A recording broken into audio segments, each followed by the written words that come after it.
Brum brum brum, nandito na naman si Machong Brum Brum. Ha ha ha! Hi mama! Ha ha ha!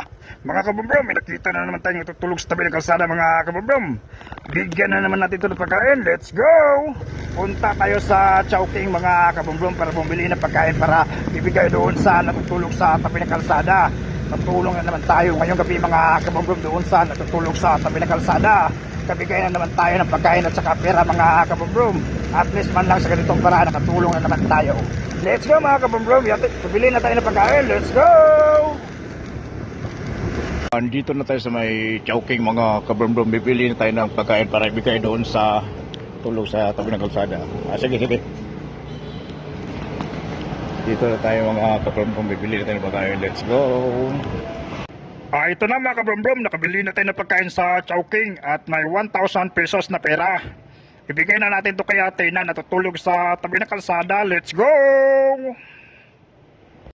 Let's go mga kabrumbrum, ihatid na natin itong pagkain doon sa natutulog sa tabi ng kalsada. Matulong na naman tayo ngayong gabi mga kabrumbrum doon sa natutulog sa tabi ng kalsada. Ibigay na naman tayo ng pagkain at pera sa kanya mga kabrumbrum.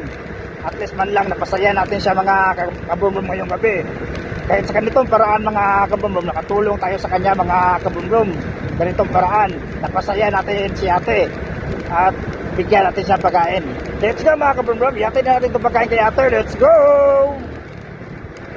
Nandun si ate mga kabumbrum. Lapitan natin para ibigay itong pagkain Chowking at saka 1,000 pesos na pera. Let's go! Lapitan natin mga kabumbrum para ibigay itong pagkain. Ito siya mga kabumbrum.